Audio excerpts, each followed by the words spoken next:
আমাদের বিরুদ্ধে তো মামলাগুলো চালু হয়েছে ৯ সাল থেকে। ১০ সালে ইন্টেন্সিটি বেড়েছে। আমরা প্রত্যেকটা অবিচারের বিরুদ্ধেই মামলা করব এবং এই মামলার বাদী, সাক্ষী, তদন্তকারী, বিচারক, কোনো বিচারকও যদি দেখা যায় যে তিনি তার সীমা লঙ্ঘন করেছেন, তিনিও কিন্তু মামলার আসামি হবেন এবং এটাই ন্যায় বিচারের দাবি। বিচারের পিঠে বিচার, দুনিয়ার বহু জায়গায় এর উদাহরণ আছে, আমাদের দেশেও আছে।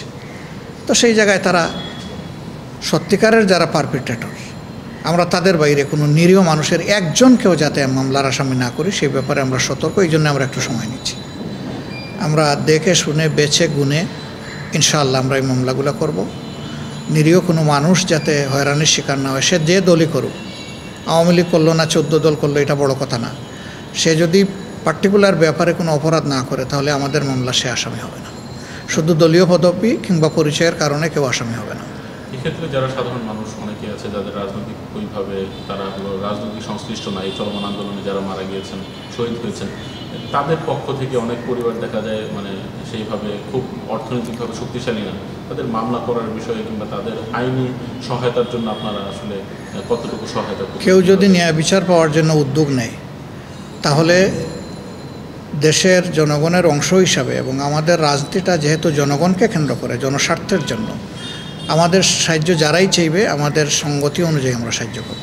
আমরা আশা করছি যে আমাদের উপরে যে জুলুম করেছে আওয়ামী লীগ মিথ্যা মামলা দিয়ে, এগুলো ইনশাল্লাহ সব কিছুই খারিজ হবে, টিকবে না কিছু। এটা শাস্তি হয়ে গেলেও এই মামলা থাকবে না, কারণ শাস্তি হয়েছে নিম্ন আদালতে, রয়ে গেছে এখনও বহু আদালত উপরে, আরও 2 স্তর রয়ে গেছে।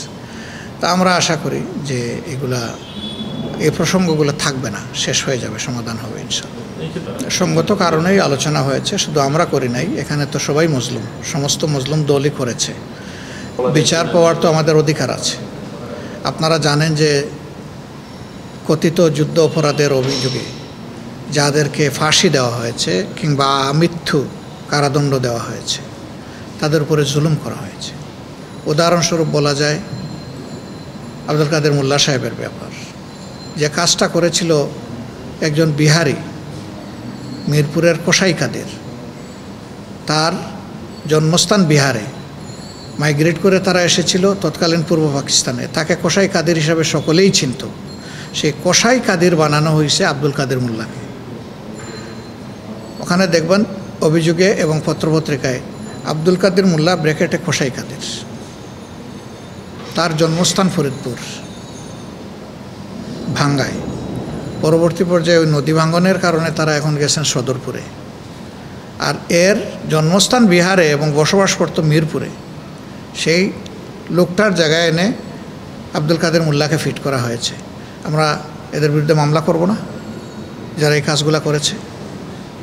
দেলু রাজাকার করে একজন ছিল পিরোজপুরে, আমরা শুনেছি, কিন্তু দেলোয়ার হোসেন সাইদির নাম তো কখনো দেলু ছিল না। সেই দেলু রাজাকারের জায়গা নিয়ে বসানো হয়েছে দেলোয়ার হোসেন সাইদিকে।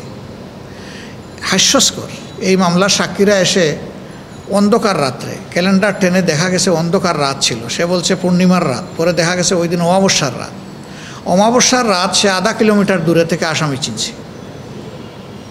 এদের এই সমস্ত সাক্ষীর ভিত্তিতে এই মামলার ফাঁসি এবং মৃত্যু দণ্ড দেওয়া হয়েছে। চরম জুলুম, অবিচার। অবশ্যই আমরা অবিচারের বিরুদ্ধে ন্যায় বিচার পাওয়ার জন্য আদালতে যাব।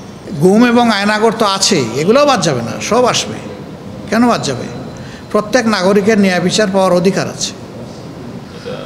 আমার বড় আগ্রহ ছিল যে আমি কিছু তথ্য দেব, কারণ আমি তো ছিলাম সেখানে, ওই বিল্ডিংয়েই ছিলাম। আমাকে ধরে নিয়ে ওখানেই রেখেছিল সিটিটিসের, আর না আমাকে রেখেছিল নিচতলায়। কিন্তু 7 তলা ছিল কসাইখানা, যেখানে তারা লোকদেরকে রাখতো নন এন্ট্রি নামে, বছরের পর বছর, মাসের পর মাস, দিনের পর দিন।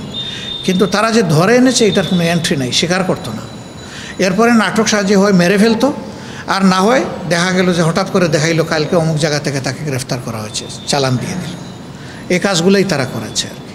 সেই রিপোর্ট আপনি করেছিলেন? ভয়াবহ অবস্থা। তো এদেরকে তো চোখ বেঁধে রাখা হতো, হাতে হ্যান্ডকাপ, পায়ে বেড়ি ফেলে রেখে দিত।